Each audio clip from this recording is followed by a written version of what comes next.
Well, joining us now is Father Michael White and Tom Corcoran, and they are co-authors of an exciting new book, I'm going to put it right here, entitled Rebuilt.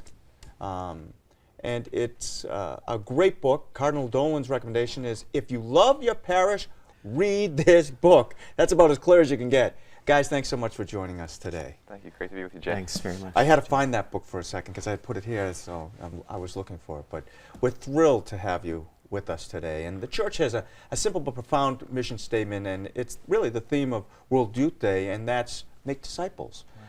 How can parishes make this a priority today, Father? Well, I think just it's a question of focus. Where's your attention? Is it toward the people that are already in the pews, which we have a responsibility for, of course, pastorally, or is it also inclusive of the people that aren't in the pews, the people that are in the parish but aren't actually in church? And you have looked at mega churches, innovative business practices, kind of all through a Eucharistic lens, to offer a plan for a guy like me, pastor of a parish, to make the parish really thrive. Is that a fair statement, Tom? Yeah, I'd say we went out and saw that things were not working in our parish, and we said, where can we find good practices and where are things working? And we saw that God was working in places like Saddleback Church and Willow Creek in Chicago and North Point in Atlanta, and we just began learning from them. And that also did bring us into branching out into other kind of business practices and realizing that we're an organization. We're obviously not just an organization, we're an organism as a church, but we have a lot of organizational principles we can learn. And how did you sift through all of that to come up with the principles that would work in a Catholic parish? Slowly, very painfully, but consistently. Over time, yeah, it's a process and over time, and I think, we kind of joke in there at times of slavishly aping things. That was my wife's joke, that we would slavishly ape, and we would say, okay, this does work or it doesn't work, and this can work in our context or not. So experimentation as well. Yeah, there were lots of times that we didn't know what we were doing, but we just kept trying because we could see that it was working in evangelical settings. Sure. And as we all know, attracting lots of former Catholics too. Mm-hmm. So it was working for Catholics. Bringing that into our Eucharistic setting was the key. And so it's hard to do, though. It's very difficult to get it going. But once you got it going, did you see that people were thirsting for this and they wanted to be part of it, but they somehow had got lost along the way? I don't know if it's hard to do. It was hard for us to do. Mm-hmm. And it took us a while to figure it out. But basically, I think it's pretty simple.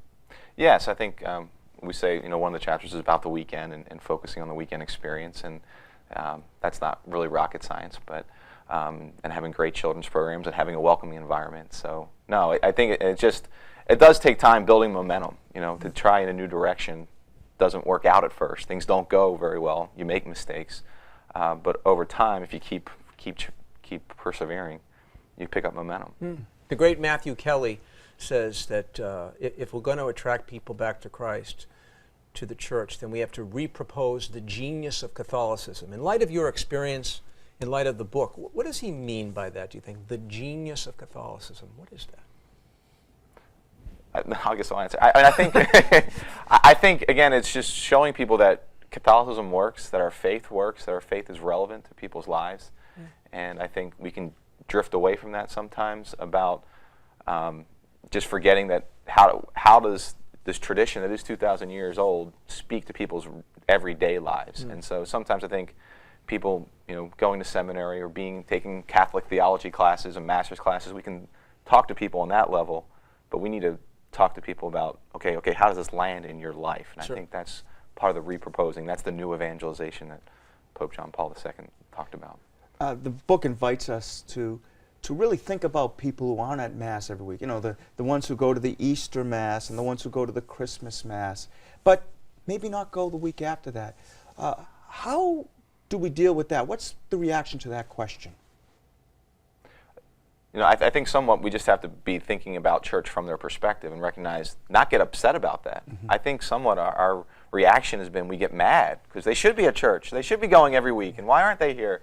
And I think we have to check our emotional response to reflect Jesus' response, which was, okay, that the lost broke his heart, and it broke his heart that people weren't connected to their Heavenly Father. And so I think it starts first with our own attitudes of the heart. Okay, let's talk the homily.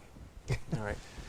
Right. I have the privilege of teaching homiletics at the seminary here in Brighton, and I know we as priests hear from people all the time that they want a good homily. How important is your preaching, Father Michael, to this whole genius? It's my major task every week. It's what I put the most amount of my time into.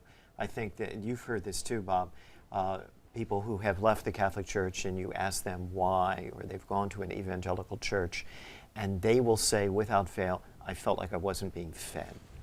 Ironically enough, because we have the Eucharist that we're offering to them. But somehow they're not connected into that, they don't understand that, and when it comes to the homily, or what we call the message, it's just simply something that doesn't seem to apply to them. And frankly, I think you would agree with me, in our own formation, homiletics was not stressed. Oh, I completely agree. It was kind of like an afterthought. It's a class we didn't even get credit for. So, yeah, we've kind of circled back around and said this is the centerpiece of our efforts for the weekend experience. The message together with the music, together with our ministers. And you have another book coming too, 75 great, fantastic, super duper ways to be a better parish or something like that. Just really, really practical Really. ways. And happy to say that Cardinal Sean O'Malley is endorsing the book on the cover and has called it a must-read. So When's that coming out? that's coming out November 25th. Oh. So if I'm a parishioner, I'm a pastor, and I'm out there right now, and I go out and I say, I'm going to buy Rebuilt. I'm going to buy it right now. Will this help us to rebuild our churches in a step-by-step process? Well, I think we certainly wrote the book so it would help people in parishes. I think step by step, I think there's a lot of great principles they need to take, and I think there's a lot of things to put into practice, absolutely.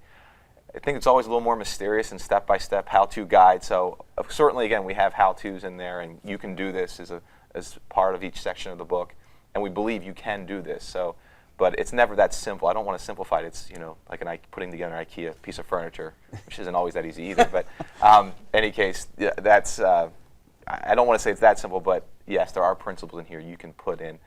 It's not rocket science. Again, we would say focus on the weekend experience. Work on the message in the homily as a pastor, put great music, get people to volunteer and minister and create a warming and welcoming environment, and a lot of that's the good start. You have to have a good pastor too. Absolutely. That always helps. Hey, where can people find more about the book, get a copy of it, and learn about upcoming events? They can go to our website, which is churchnativity.tv, or they can go to our publishers, Ave Maria Press at Notre Dame, and we'll be happy to see you there. Great. Well, guys, thank you so much. I think this is so exciting, too, because I love it when you see a full church and it's vibrant and it's exciting. So thank you for joining us today. Thank you, Jen. Yes, Great to be with you.